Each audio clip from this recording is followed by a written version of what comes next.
And one of the key things that we noticed in that time period was our clients who got the best results, they just didn't have sales skills. That's all it was. Like they had leads, they had marketing. Maybe we needed to rework the offer a little bit. That happens. But really, at the end of the day, was they had no idea how to communicate to get money. Welcome to the Business Ownership Podcast, brought to you by Awareness Strategies, helping you navigate the waters between entrepreneurship and ownership. Hey there, peeps. This is Michelle Nedlick, and I'm super glad that you're here with us today because I'm here with my most amazing guest, Amanda. Amanda, thank you so much for being here with us today. Thanks for having me, Michelle. Awesome. So give us a highlight of who you are and what you do for business. So my name is Amanda Abella. I'm the founder of Make Money Your Honey, and basically my company exists to give women the mindset, the tools, and the strategy and step-by-step guidance, really, that they need in order to dominate in traditionally male spaces, namely sales. Nice. I love it. Well, and we can get into the dominating in another podcast that I do. But for this one, let's talk about how did you get into money for women in particular? Yeah, so how much time do we have? I'll give you the Cliff Notes version. I've been in sales since I was 20, but I didn't know for like 7 years. I had no idea that I was in sales. It was like, you're good with people, go. And then my first business, I basically graduated in 2010, couldn't find a job. And I read a book called The Art of Nonconformity that a friend handed me. And basically it was one of these, like, if I read it now, it would be super cheesy. But back then it was like the last Coke in a desert, which is like a very Cuban saying that I just tried to translate into English. But basically like the best thing since sliced bread, which was like, hey, you can make money online.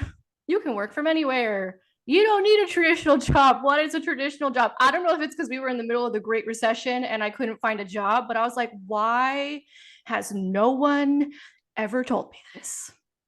Wow. Why? So I Googled how to make money writing because it was the only thing I knew how to do. I'd done like journalism classes in high school. I was a literature major in college because they didn't have journalism. So I was like, how to make money writing. And I Googled it. And long story short, that would end up turning into an 8-year career where I built a business. And basically, I affectionately say that I wrote blogs for banks. And I also did some spokesperson work and stuff like that. In terms of training on sales and for women specifically, I think that was a couple things. So number one, when I was in the financial space, I was up to my eyeballs in data all day long. And I realized, I remember writing stuff about the gender pay gap. And that was a really interesting article because there were a lot of systemic issues, but there were also just a lot of issues that we women do to ourselves. And when yes, we do. So I was like, oh, and it's all variables in that. So like there was no answer for the gender pay gap because there were so many different variables, like older generations who have a certain way of thinking. They set up the systems. We got to wait for them to die out, basically. Right. And then, but then there were variables that women could control and they just weren't doing it. And I ended up having a job as a recruiter for salespeople while I had that on the side. So I spent a couple years like working at a job, doing freelance writing on the side, having a blog and figuring that whole thing out with affiliate marketing, SEO, all that. I was busy. And taking coaching certification classes at the same time. So when I was a recruiter, I had realized that the men would always ask for more money, but the women never did. And I was like, oh, this is interesting because I can pick up patterns. Anyway, that would come up later. So around 2016, I realized I could not scale my first business because I was doing stuff for people. And the only way for me to scale it would be to go the agency route. And that sounded like my worst nightmare. And I didn't want to do that. I was like, no, I think I'm done. I'm tapped out. Like I cannot possibly write about student loans anymore. Like I'm done. And I think another thing that happened was I was, at my family home for Christmas. And then I had an editor emailing me at 9 a.m. on December 26th. And I have authority issues. And I was like, oh, y'all think you're my boss? No, we're not doing that. So I started making the transition out of that. And that would take about a year. And basically people had been asking me for years, well, how did you do this? I put it into a program. It was called Persuade to Profit. We taught, offer creation, marketing, and sales. We've been doing that almost 6 years now. And one of the key things that we noticed in that time period was our clients who got the best results, they just didn't have sales skills. That's all it was. Like, they had leads, they had marketing. Maybe we needed to rework the offer a little bit. That happens. But really, at the end of the day, was they had no idea how to communicate to get money. Wow. So there was a lot of reliance on marketing and funnels and algorithms being hot. And I guess, because I had done everything from fundraising to recruiting for salespeople to pitching banks every day or financial companies, I never needed a funnel for any of that stuff. A funnel wasn't going to work for any of that. I had to learn sales the old school way. And then I realized a lot of people have not gotten the training in sales the old school way. And that's really a thing that's missing. Then I realized that in order to up level my skills, I ended up having to go learn from men, because every time I did a no offense, women, every time I did a sales training from a woman, it was like, envision yourself with more sales and journal. I'm like, well, can I curse? Are we allowed? Not in this one, no. Not in this one? Okay, I'm glad I asked. I should have asked before. But I'm like, can someone just teach me how to close a freaking deal? That's all I need to know. Just teach me how to close a deal. That's all I need to know. Like, I'm tired of the journaling. I'm tired of the visualizing. None of this ish works. Well, I mean, it works, but like, I need skills. So I had to go learn from men. And then when I started learning from men, I realized I had to basically translate it for myself as a woman. And then it all kind of started coming together. This is like a 10-year long story where I was like, where my finance background came in, and I was like, oh my gosh, women have been conditioned completely differently when it comes to money. I know that from my first business. You can't train them in sales the same way that you train a man. That's number one. Number two, unless they're a particular kind of woman who can deal with it.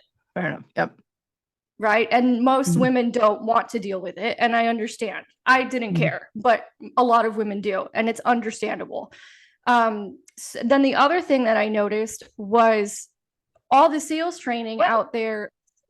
Are you good? The other thing that I noticed is that in order to get really good skills training, you had to go to men. And I was like, well, where's the good skills training for women? Then the other thing I noticed, because I am a woman, we're magic. We have these sort of like things we can get away with that the guys cannot get away with when they're selling. And I started to realize, because I have some mentors that are known as being very masculine, like really hardcore. I find them very amusing. I know what to take on and what to leave behind, and I know how to translate it for myself. And they started telling me, they're like, Amanda, we can't, like, we would love to have female salespeople, but like, we can't find them. And I'm like, well, I could tell you why they're not interested. But and these men would come to me and they're like, women would wipe the floor with us, because they understand, like, women have this sort of like magic. The problem is women don't know that they have magic because it's been conditioned out of us. And then you add business skills on top of that. Oh, forget it. We'd be wiping the floor in the marketplace. And the crazy part is the men know it. Absolutely. Part of it, that's why they're afraid of it. Well, and you bring up some great points in that I think that little girls and daddy have some fantastic magic powers that they still have, and they never really have to ask for money. So it might have something to do with the fact that they never really learn the skill of how do I have a matter-of-fact conversation around money, when I'm going to say 9 times out of 10, all of the girls that I hung around with never had those conversations as kids. But I do distinctly remember the guys having conversations around money and getting it and getting allowance and all that kind of fun stuff. Well, I come from an immigrant family, so we were talking about money all the time. As in, there's not enough of it. Yeah, you're not getting any. Yeah. Yep. Yeah. So, yeah. And it comes to conditioning, right? So a lot of women are taught as, young girls, the magic is great. It does get beaten out of us. at some point. But a lot of us, I'm thinking about my niece right now and like how people just turn their heads because she's like the cutest thing ever. And she's 2 and she doesn't have to do anything. Right. And I'm like, see, that's the magic that we still have as women, but we forget it. That's number one, because life happens. A lot of conditioning, a lot of confusing information. And then the other thing is we're conditioned that our value is in being liked, not respected. Yeah. Nice girls keep their mouths. Yeah, nice girls keep their mouths shut. You know, I got called bossy. I got called selfish. I got called all those things. I just, for whatever reason, was like, you make no sense, and just kept going. Too loud, too whatever. Yes, too loud, too whatever, too much. You know, that's what you'll get called, and women are afraid of that. I had Barbara Stanny, well, now her name's Barbara Hewson, on my podcast, and she wrote a book that changed my life called Overcoming Under-Earning. This was back in my financial writing days. And she said on the podcast, women are also conditioned into being notoriously codependent. Fair enough. Absolutely. And it's completely messing us up with money and relationships and basically everything. I can absolutely see that. So when it comes to kind of working with women in getting them into the mindset of sales and asking for it, do you look at the conditioning? Is there a setup of kind of what's the easiest place to kind of knock the egg so you can crack it open? Or is it a matter of kind of, okay, we're going to have to go through this slowly and figure this all out as time goes by? Yeah, I mean, I what's great about the 8 years that I spent in finance is I had so much, like the patterns are all the same. The details might be different, but the patterns are the same.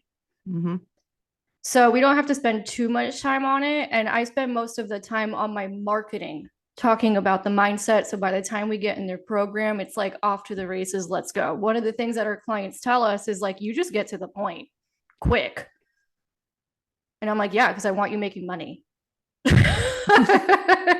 Kind of how it works. Yep.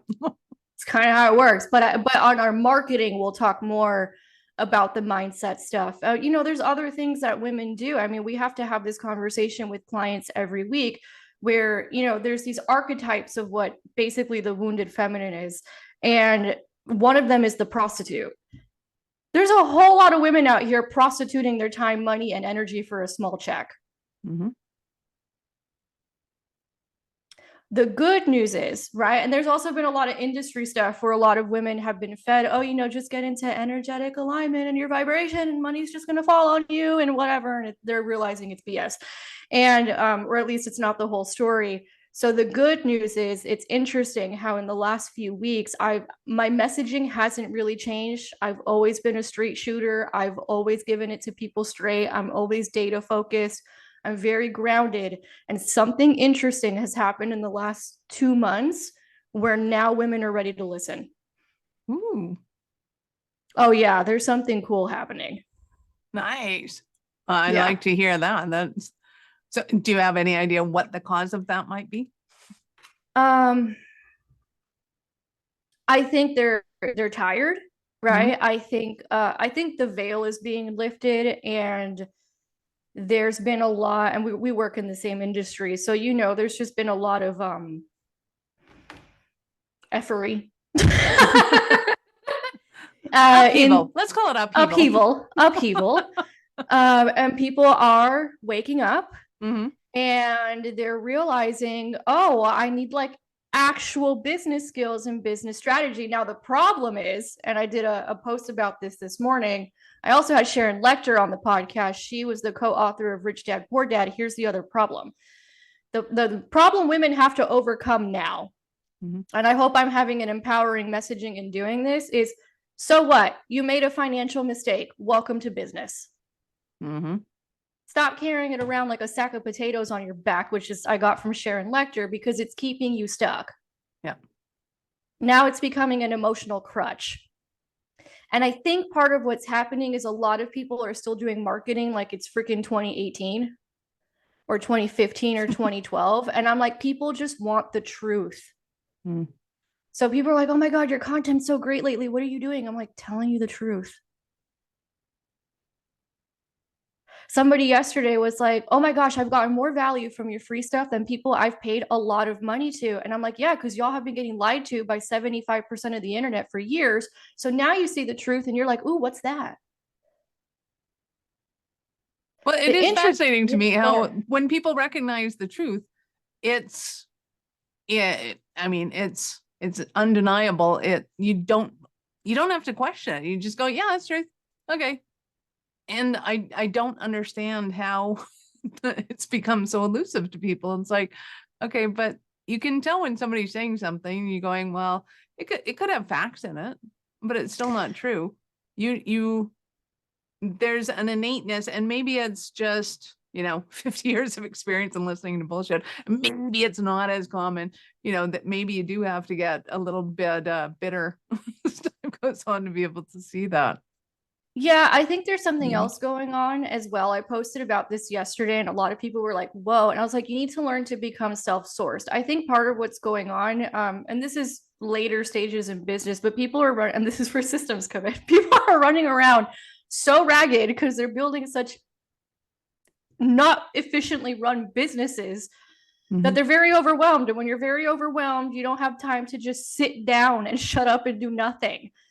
And when you don't have time to sit down, shut up, and do nothing, you don't learn how to listen to yourself. And when you don't learn how to listen to yourself, you start becoming very impressionable. Good point. Absolutely. And, there's so much that we can unpack on this because I think it's that was a bomb. Yeah, now it's a bomb. Now it's due time. But let's get back into kind of what you're helping, particularly women, to be able to kind of get in touch with the idea that there is a process to doing sales. And that it's not the end of the world. They're not going to die. They don't have to do the whole rah, sis, boom, bah, let's take pictures against a rented airplane. Like, what is it to you that is most important in that sales process of being able to, one, ask for money, and two, to engage in an actual sales conversation with somebody and not just, oh, hey, let's go have coffee. Oh, the coffee chats. I'm sorry, but coffee chats with no purpose. Like, no, the coffee chats with no purpose. I am not going for coffee with anyone ever. No. Okay. There's a few things going on here. I could go into let's see where this goes, right? You said I could go down rabbit holes and you'd rear me in. So okay. Number one, I think there's a fundamental misunderstanding of what sales is. Because everybody's been on the receiving end of crappy sales, especially in the industry that we're in. I mean, I hear stories every week because I come from a traditional sales background where I'm like, what? That's a thing that happens? Like, I shouldn't be shocked anymore, but I'm constantly shocked on how like the online business world lives in like opposite land and runs business completely differently than like sustainable businesses run. Right. So I think there's a part of just a fundamental misunderstanding. Like, you do not understand what this actually is. Because there's a fundamental misunderstanding, and because everybody's been on the receiving end of horrible sales, then they're terrified of it. Oh, I don't want to do that to somebody. Okay, well, if you're trained properly, you're not. That's number one. And number two, if you're even concerned about that, then I know that once you get trained properly, you're definitely not going to do it. I think another thing going on out here is people don't know the difference between influence and manipulation and coercion. So this is going to get kind of weird, but like my family fled communism. They fled like a communist dictatorship. So we have seen manipulation and coercion and what it really does firsthand. Sales is not that. Right. That's propaganda, among other things. Yeah, sales is not that. So people have confused sales with manipulation and coercion. It's not that, not when it's being done properly. Because in sales, you always want to make people always have a choice to tell you no. And that's fine. Let them tell you no. I think another part of it is they're scared of it, right? And I think another part of it, which I see very often, is just a lack of self-trust and self-confidence. Because the hardest sell that you ever have to do is to sell yourself on yourself every single day. It's a decision in your mind first. Then everything else starts to shift. I mean, I can't tell, I'm sure you see it. how many women out here notoriously undercharge. Mm-hmm. And then wonder why they're so freaking stressed out, don't have confidence, people aren't getting results. I'm like, you have to change you first. So I think that's another part of it. And then obviously, right, sales, and this is a thing people don't understand, is supposed to be client centric. Always. It's about servicing the client, period. Doesn't mean they're always right, but you treat them like they are. And also sales can be very emotionally triggering for a lot of reasons. You're getting rejected all day long. You're going to suck at it at first. All these things are okay, but we have so much conditioning that makes us so, oh my God, I'm going to fail. Yeah, you are. You're going to really suck at this in the beginning until you grease the wheels, and I also, like, going back to the lack of confidence, it's lack of confidence in themselves, lack of confidence in their products and services. It's the undercharging of the products and services. It's taking on so much responsibility that's not even theirs to take on. And then that starts affecting them in the sale. A lot of women also have a fear of visibility, which some people would say that goes back to when we were being burned at the stake. So, I mean, there's so much there, Michelle, that we could go into in terms of what's going on psychologically. Catch my live streams if you want more of that. But in terms of the actual skills, I mean, once you understand what it's supposed to be and what it actually is, like, we have clients all the time who are like, wait a minute. So, like, that's how you actually do this? Yes. The problem is you've been taught how to sell by a bunch of marketers who don't know how to sell. They know how to market. They don't know how to sell. They're two different skills. There is definitely a difference. And I think that the open approach to sales has become much more accepted. Back in the day, and nothing against the Zig Ziglars of the world. We love Zig. But when I first started in sales, it was like, I am never going to say that to somebody. Like, I'm never going to say that. So instead of telling somebody I'm never going to sell, well, even if I had told somebody, they'd be like, get out of your own way and just say the thing. You're getting in your own way. It's like, no, I'm just not going to say that. So, and if for those of you who have never experienced that, it's the things like, well, let me just draw a line across this piece of paper. And on the left-hand side of the paper, we're going to write all the reasons why we should move ahead on this decision. And on the right-hand side of the paper, we're going to go through all the reasons why we would go through this. You didn't even have to do that. Yeah. Yeah. And it was a very staged conversation. Whereas now when I go into sales, it's like, so tell me what's going on for you. And I don't usually talk for the rest of the conversation. That's the other thing. You're not supposed to be doing. Not what we have this construct of what we think it was. Yeah. So, and that's why women, like, here's another one. The whole internet has women out here thinking that they're broken and there's something wrong with them, either because of their human design, their astrology. And I love all that stuff. Don't get me wrong, but their human design, their astrology, their strengths finder, their Myers-Briggs, all of it is irrelevant to whether or not you can sell. Absolutely. You can sell. Let me just get that out there right now. No matter who you are listening to this right now, you can sell. You have sold. You have sold. You have things. You are building your life. Many things you have sold. And it's not the constructs that you think it is. It's not. I can't go into a single training for one of our partners where somebody's like, I can't do that. I can't say that. I can't, because I'm an introvert, so I can't sell. And I'm like, actually, you're going to be really great at it because you're really good at listening. The problem is nobody's ever told them that. Right. That's the problem. Absolutely. So much easier. So give us an example of a Cinderella story of one of your clients.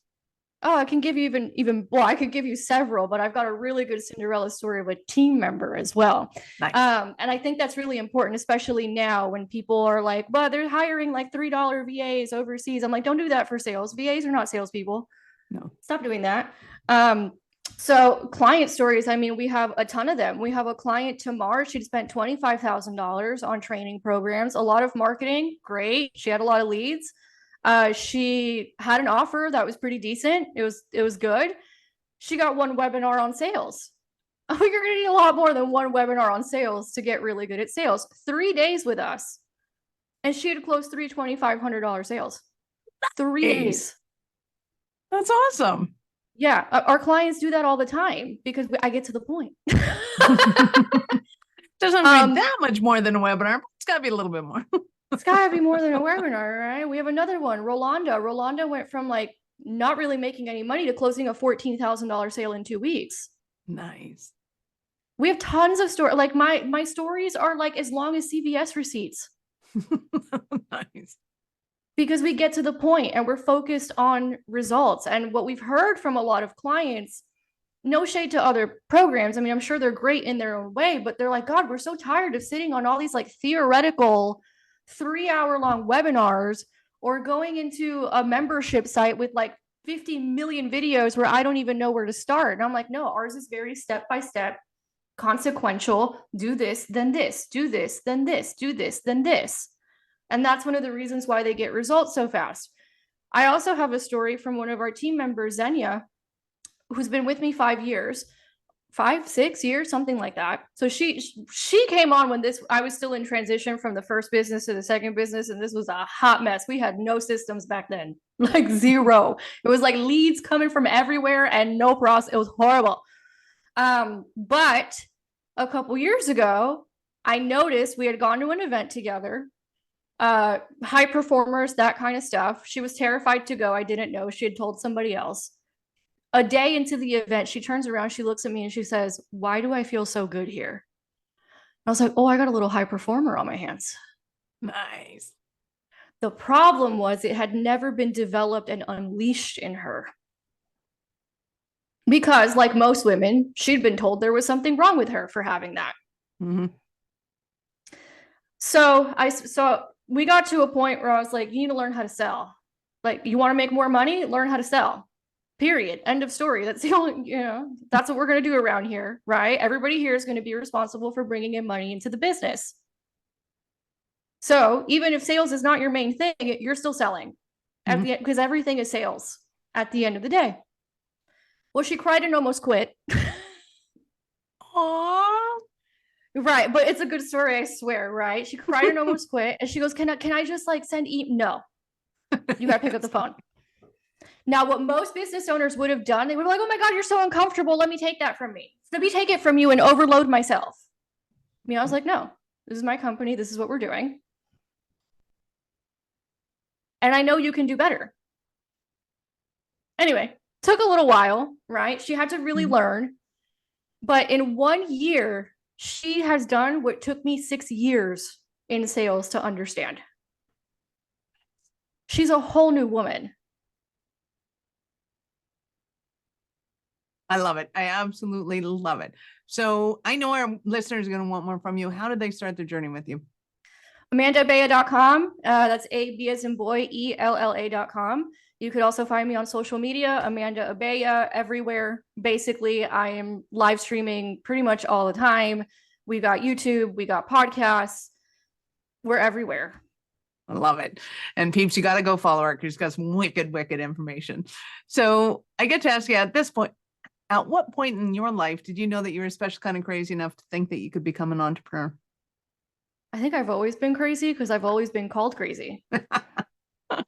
Always, nice. My whole life. Like, people are like, you make no sense. Your head lives in the clouds and blah, blah, blah. I was like, yeah, I know. I was thinking about that today because I had told you this story where we basically spent the last year really tightening up a lot of our automations and systems and training team because I had been privy to, a lot of 7-figure businesses were like, oh my God, we need help with our sales team. Please help. And then when I would take a peek behind the curtain, I realized, oh, you look one way on social media, but this is a hot mess. Behind the scenes, you're talking about like love and abundance and all this stuff, but you are stressed. Behind the scenes, the sales teams was a mess. They couldn't really function. I was like, there's something really wrong here. And I was just like, I'm not doing that. I absolutely refuse. I am not doing overwhelmed. I made a post yesterday. I was like, women just need to decide to stop being overwhelmed. It is a basic biatch conversation. I am over it. You don't have to be overwhelmed. You just need to structure your life and your business better. And, but you got to make the decision. You got to make the decision first. So I had told you we'd spent a lot of time building out systems, and I was looking at like how long it took us and how tough it was and how painful it's been and how much money it costs and oh my God, and this and that. And I was like, I'm crazy. Like, who does this? Who decides to take a year, right, where they're going to put sales and marketing on the back end for a second, take a financial hit for it, really get their sales process and systems tight, train up team, rework. It's crazy. It's crazy talk. It makes zero sense, right? And it's very stressful. But now I was looking at our numbers this morning, and I was going to tell you this, where I was like, we slashed our expenses. Like once the systems were done, I was like, buy. I mean, I took a chainsaw to our expenses. And now literally we have nothing else to do but market and sell. Yes. What a great way to run a business. What an amazing way to run a business. Imagine that. Right. But I was like, you're insane. Like, who does this? Who takes this kind of a risk? This is bonkers crazy. But now on the other side, where we're not totally on the other side yet, but now I see like, oh, you are bonkers crazy, but you're smart. Yes, absolutely. And it, to me, it's a fascinating thing, the whole world of entrepreneurialism, because it really does look crazy on the outside when you're going like, why would you do that? How would you do that? But when you can see the layout of what you perceive is going to happen, it makes it such a brilliant idea and notion, because you know that it all comes down to those systems and those plays. And once you can knock them off and repeat them and have other people repeat them, then the business runs smoothly. So if you have the wherewithal to be able to make the time, not take the time, make the time to be able to do that, it is genius. Yeah, you have to make the time. And now that everybody's ready for some like real talk conversation, I'm like, oh, y'all are about to see my face like 5 times a day. I got nothing else to do. Y'all are about to see my face 5 times a day. And then what does that do? That's more attention. That's more money. That's more podcasts. That's more speaking opportunities. It turned into a whole new offer. Because people are like, oh my God, can you look at our systems and help me figure out this automated salesperson you keep talking about? Why, yes, I can. Nice. So talk to us about the automated salesperson, because I think people really need to understand this aspect of things. Yeah. So marketing and sales, 2 different things. So when a lot of people think of sales automations online, they think about marketing funnels. That's a part of it. But I basically was like, well, what did you do for 15 years as a salesperson? I was sending text messages. I was calling people. I was sending video emails. I was doing all the things because that's what salespeople do. So I was like, well, how much of this can I automate? So what I did is I basically created follow-up campaigns for every sales conversation. So you hit my email list, that's great. You're automatically going to get hit with a $27 offer on the sales page. Because that's the other thing. Online marketers are like, don't do that. It's too soon. And salespeople are like, are you nuts? They're interested. Hit them up. Duh. Are you crazy? But again, marketers and salespeople think differently. Marketers don't know how to sell. That's why we're in this mess. Typical. I'm like, are you out of your mind? Oh, you can't convert a $27 offer into high ticket. Who said? I've converted a $27 offer into a $40,000 contract within 3 days. But anyway, that's sales psychology that people don't understand, right? So that's a part of the not understanding that's keeping people very stuck and broke. So, but basically I was like, well, at what point would I send the text message? At what point would I make a phone call? At what point would I send a video email? And I automated as much as I could. And then I did it for when you hit our list. I did it for, hey, we had a sales conversation. You didn't close for whatever reason. Fine. Okay, great. There's like a year of follow-up. Automated, including quarterly voice note drops and things like that, because that's what's missing for a lot of people. Their leads are not getting worked, and they're like, I need more leads. No, you're not working the ones you have properly. So yeah, that was the idea behind it. I was like, 15 years of sales experience. If I were to automate as much of it as I can, what does that look like? Absolutely. So I know a lot of people are afraid of this thing called automation. They're going, and predictability in sales. They kind of wrap it together and go, oh, it's impersonal. What do you say about that? It's bullshit. Okay, can you elaborate? Okay. It works really well. And I always tell people this. It works really well. I've done over 1,000 sales calls in my career. I've said the same thing over and over and over. This is what's part of what's going on as well online is people don't want to commit to mastery of something. Here. I've done the mastery work. I've put in the 10,000 hours. I have the data, and then I just convert the data into scripts that convert. So what do you think for people is the difference to get over the hump of repetition to mastery? One, I mean, I get that, okay, once you hit the repetition stage, some people go, okay, now I'm bored. How do you get them out of boredness? Because bored repetition will kill you, will kill your business. Yeah, and you don't want to get your people into bored repetition. How do you get them past that and into the mastery? Right. The monotony of it all is the worst. So I was going to tell you this actually, because we have a new client who joined us this morning and she's already makes multi six figures, but I'm sure you've seen it. We have to restructure the offer. She's making good money, but she's working like a way too hard for it. Way too hard. Yep. For it. Way too hard. So I was like, she's like, look, this is what I want to build.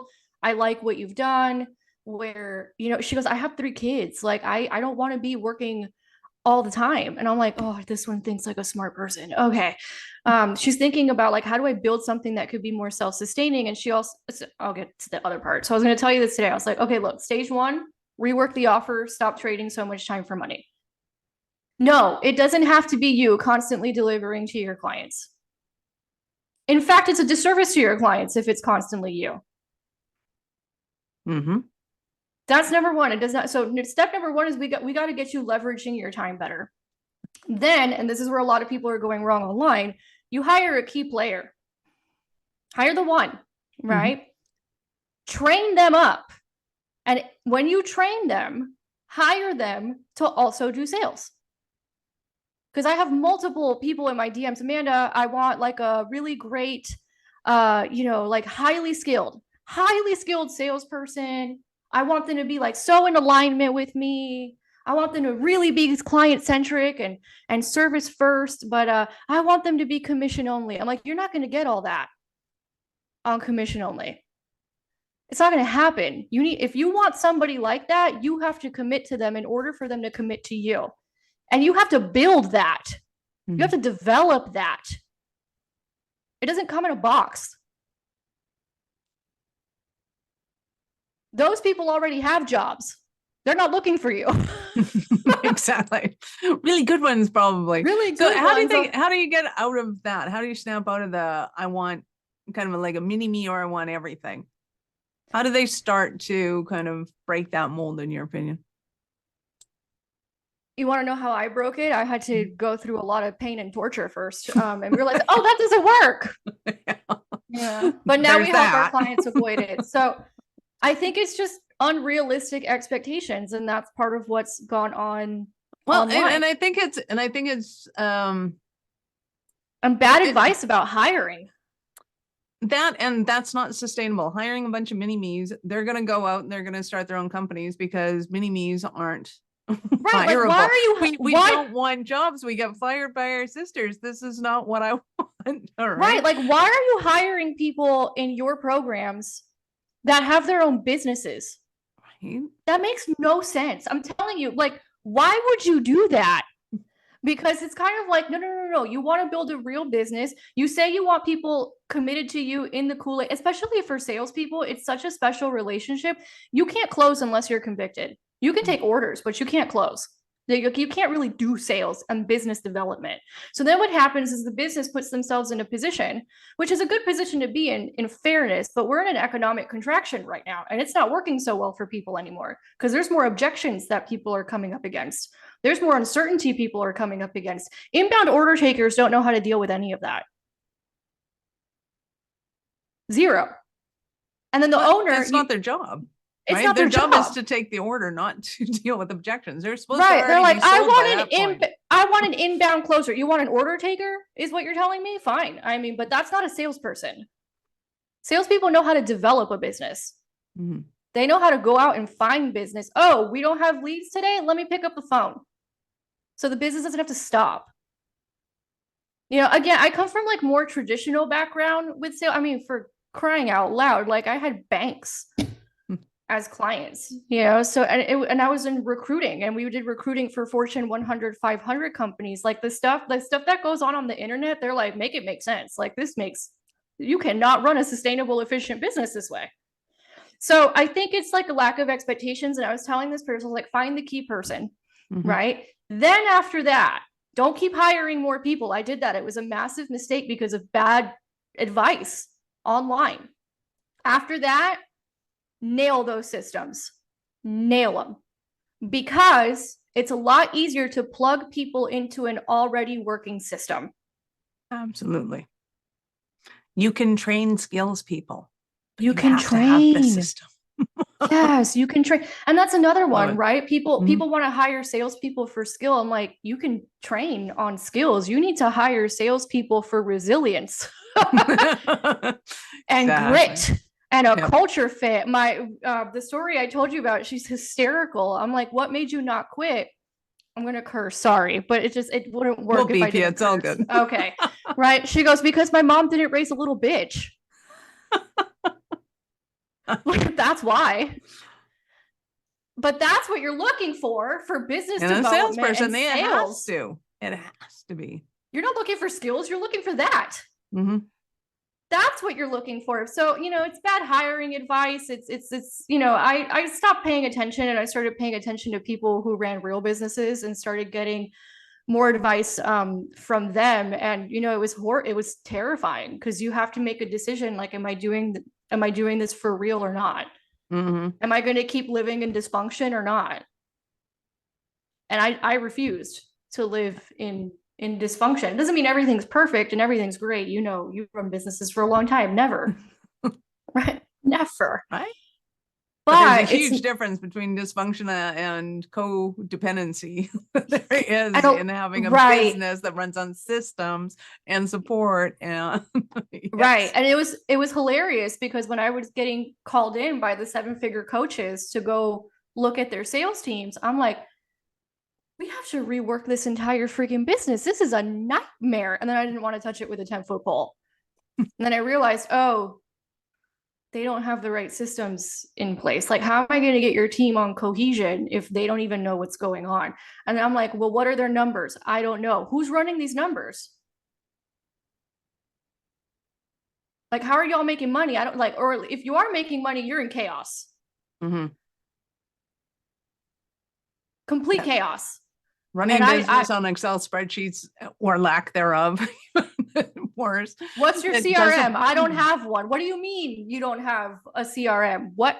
No, Dubsado is not a CRM.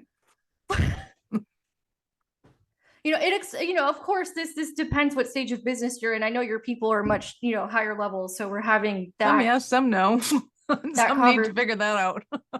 But in terms of like where they're at with revenue and stuff like that, you know, so we're having like a bit of a higher level conversation here. But even if you're just starting out, this is important to understand. Nobody ever told me to build something that could run without me.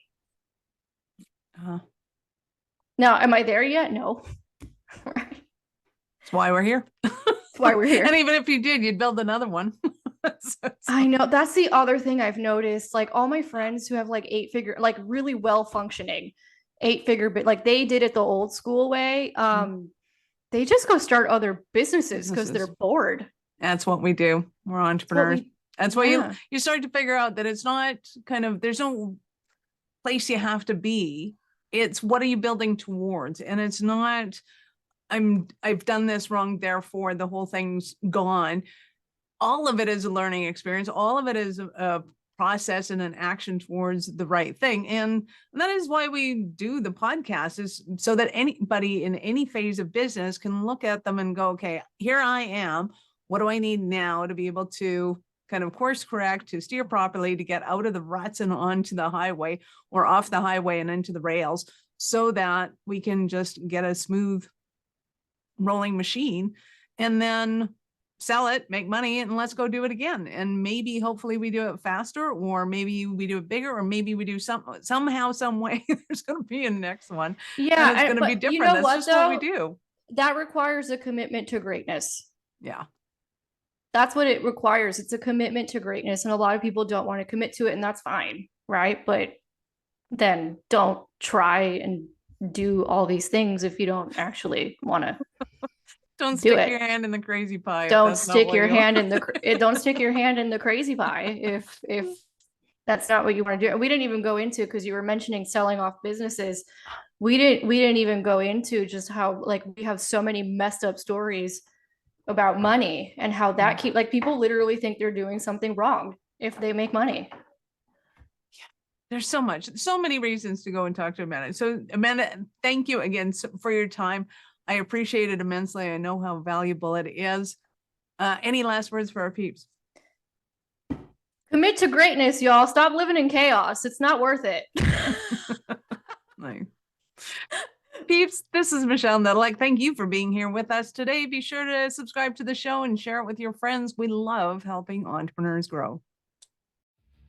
Are you running a business over 7 figures but still struggling with technology headaches? Pay attention, you do not want to miss this offer. This podcast episode is brought to you by Awareness Strategies, who is offering a custom-built digital adoption roadmap for anyone running a business over 7 figures who's wanting to grow their business in the next 5 years. And it's not just a roadmap, they offer full implementation as well if that scares the out of you. Check out awarenessstrategies.com/roadmap for more details today. The link's in the show's notes. Don't regret not doing this. Do it now. That's awarenessstrategies.com/roadmap.